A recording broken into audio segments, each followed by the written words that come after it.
Our lesson this morning will take place in Luke chapter 7.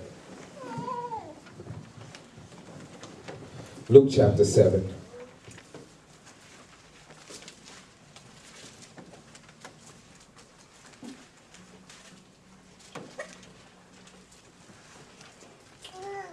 The topic of my lesson is from death to celebration.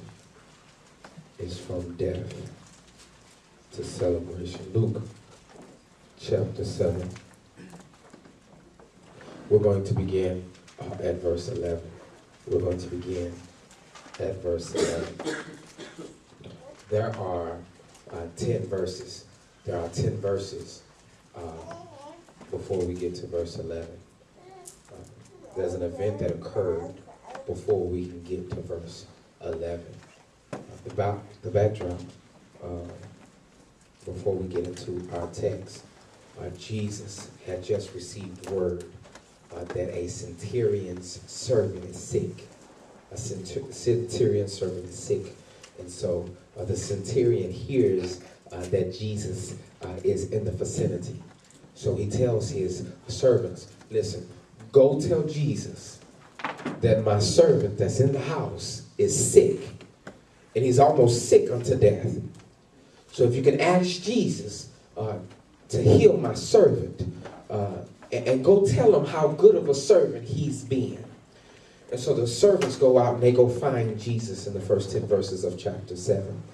And they go find Jesus and they explain to Jesus, listen, our master, his servant is sick unto death. And what he's asking for you to do, if you could go heal his servant. And so Jesus, after hearing the situation, he decides, okay, well, I'm coming.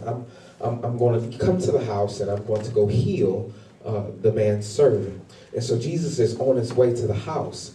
And the centurion catches wind and he sees Jesus coming to his house, but he's confused. He says, what in the world? Why would Jesus travel to my house? Why would Jesus make this journey to my house?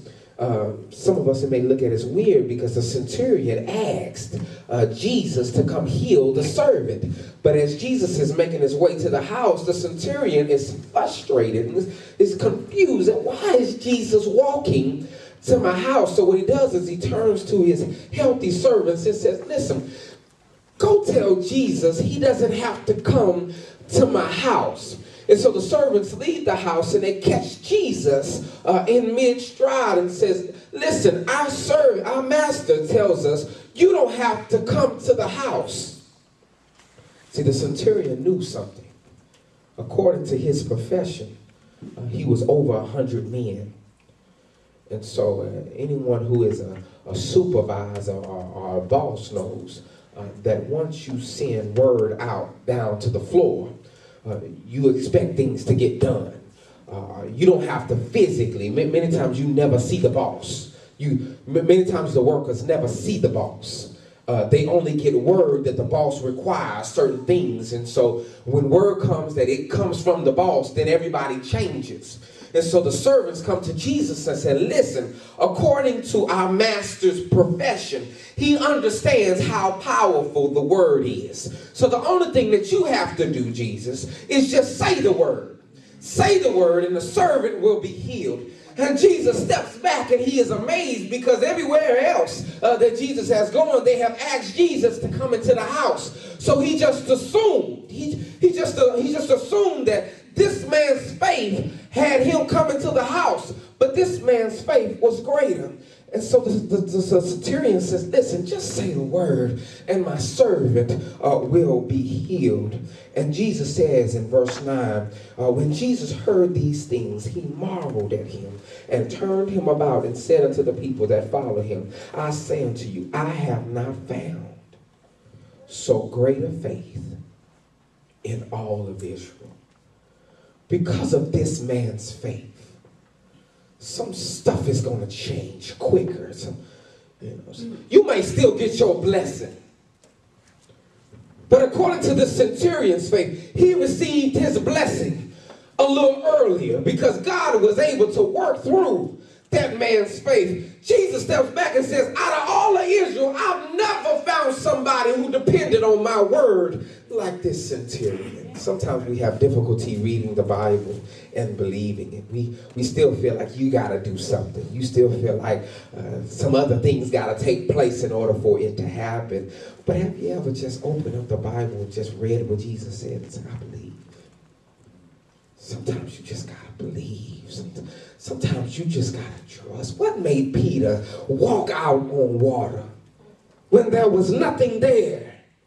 Sometimes you just got to believe. Jesus says, oh, wow, I finally met somebody. And Jesus never physically met the man. He met his faith before he met the man. He said, wow, I've not found so great a faith. So everybody's excited because Jesus turned to all those that were with him. He said, do you know how long I've been trying to get my disciples to have this type of faith? Quit worrying and quit complaining and quit wondering how you're going to make it over. If you could just read my word, there's a life in my word. So he turns to the crowd that's with him and says, listen, this man, you need to copy this man. This man, you need to learn from this man. The Bible says that same hour, that servant was healed. So the crowd is excited. The crowd is praising Jesus.